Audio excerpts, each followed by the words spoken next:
Welcome to Lumisette Narratives, a channel where history is not just told, but felt. Here, we revisit the moments that quietly reshaped the world, moments that began without headlines, without warning, and without certainty. Today's story takes us back to the first days of an event that would stop nations, change lives, and redefine how we understand normal. Before we begin, take a moment to subscribe to the channel and turn on notifications, so you don't miss the stories that history never meant to repeat.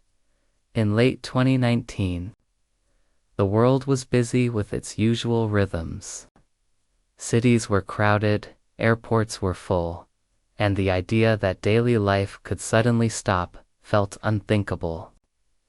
In central China, the city of Wuhan moved like any other major industrial hub, its streets filled with commuters, its hospitals handling the ordinary pressures of winter illnesses. And then, quietly, something began to change. Doctors in several Wuhan hospitals started noticing pneumonia cases that did not behave like the seasonal flu. Patients arrived with fever and breathing difficulty, but their symptoms were unusual. Chest scans showed patterns that suggested a viral infection, yet standard treatments were not working as expected. These patients were not responding in the way doctors were accustomed to seeing. At first, the cases were few, enough to raise concern, but not enough to cause alarm. By the final weeks of December, physicians were discussing these cases among themselves. Medical records showed similarities across patients who had no obvious connection beyond the severity of their illness. Some had visited a large seafood and live animal market in the city. Others had not. The uncertainty was troubling. In medicine, unfamiliar patterns are often the first sign that something new is emerging. Hospitals began reporting these cases to local health authorities. Samples were collected. Tests for known respiratory viruses came back negative. The illness was real, and it was spreading, but it did not match anything on record. This was the moment when a local medical puzzle became a public health question. As the year turned, the number of patients increased. Emergency rooms became more cautious. Isolation protocols were used more frequently. Doctors and nurses worked longer shifts, unsure whether they were dealing with a rare outbreak or the beginning of something larger. At this stage, the illness still had no name. Investigators began tracing patient histories. A significant number of early cases were linked to a seafood market that sold fish, shellfish, and live animals. Markets like this were common, and past outbreaks had sometimes originated in similar environments. The market was closed as a precaution, and cleaning operations began. This step was meant to remove a possible source of infection, but it did not stop new cases from appearing. Laboratories in Wuhan and other parts of China intensified their work. Scientists isolated samples from patients' lungs and airways and began sequencing the genetic material they found. Within days, they identified a previously unknown coronavirus. It was related to viruses that had caused outbreaks before, but it was distinct. This was a new virus, and humans had no prior immunity to it.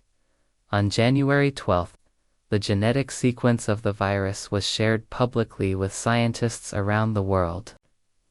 This decision allowed laboratories in dozens of countries to begin developing diagnostic tests almost immediately. It was a crucial step, because without testing, there could be no clear picture of how far the virus had spread.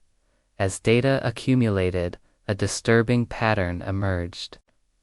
Some patients who had never visited the seafood market were becoming ill. In one well-documented case, several members of the same family were infected, even though only one of them had traveled to Wuhan. This confirmed what many epidemiologists feared. The virus could spread from person to person. This realization changed everything. If the virus could move easily between people, then it could travel far beyond one market, one city, or one country. And Wuhan was deeply connected to the rest of the world. Millions passed through its train stations and airport every month. The timing was especially dangerous. The Lunar New Year was approaching, one of the largest annual human migrations on Earth. By mid-January, hundreds of cases had been identified. Epidemiologists analyzed the first large dataset, examining who was getting sick, how severe their illness was, and how quickly symptoms appeared after exposure. Early estimates suggested that one infected person could pass the virus to multiple others. Even worse, some people appeared capable of spreading the virus before they felt sick themselves. This meant traditional containment methods would struggle. Screening travelers for fever alone would miss many cases. Contact tracing would be complicated by invisible transmission. The virus was not just dangerous because of how severe it could be, but because of how quietly it could move. Health authorities in China escalated their response. Hospitals expanded capacity. Protective equipment was prioritized. Medical teams from other provinces were sent to Wuhan to reinforce exhausted staff. On January 23, a decision was made that would shock the world. Wuhan was placed under lockdown. Trains stopped running. Flights were canceled. Roads were blocked. Residents were told to stay home. A city of more than 11 million people was effectively sealed off. The goal was simple but drastic: reduce human contact to slow the virus. Life inside Wuhan changed overnight. Streets emptied. Shops closed. Families stayed indoors, relying on deliveries and community support. Hospitals became the center of daily life. Patients filled wards. Doctors worked under immense pressure, often with limited information and insufficient rest at the same time. Temporary hospitals were constructed at astonishing speed. Modular buildings rose in days, not months. These facilities were designed to isolate patients with mild to moderate symptoms, preventing hospitals from being overwhelmed. This rapid expansion was a sign of urgency, but also of how severe the situation had become. As you listen to this story, pause for a moment and think about how it makes you feel. Does it remind you of where you were when the world first slowed down? Did it change how you see uncertainty, or how connected we all truly are? I'd love to hear your thoughts. Tell me in the comments which country you're watching from and what part of this story stayed with you the most. Your perspective adds another layer to this shared history. International attention intensified. The World Health Organization monitored developments closely, coordinating information between countries. Field teams communicated with Chinese officials, reviewing data and visiting hospitals. On January 30th, the outbreak was declared a public health emergency of international concern.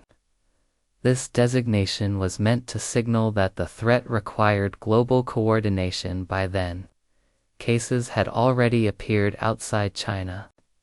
Travelers who had passed through Wuhan tested positive in other countries. Each confirmed case abroad was a reminder that borders alone could not stop a virus. Scientists worldwide began working non-stop.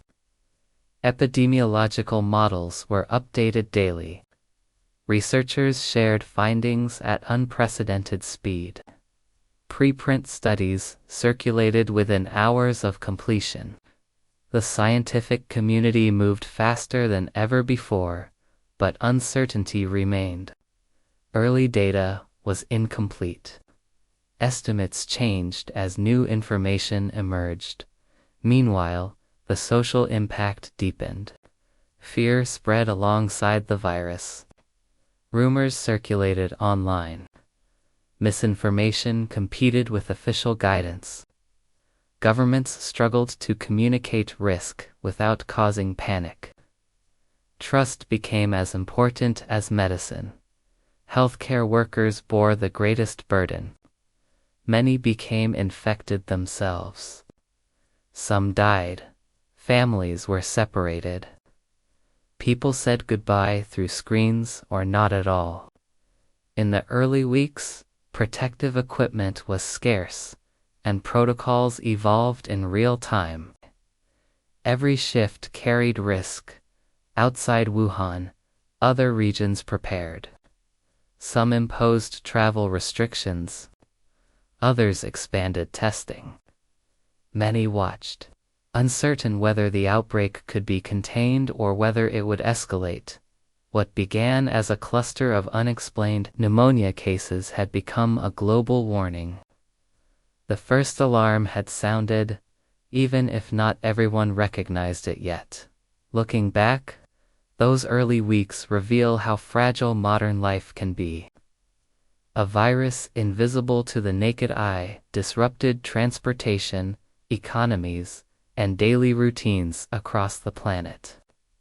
It exposed weaknesses in health systems and information networks.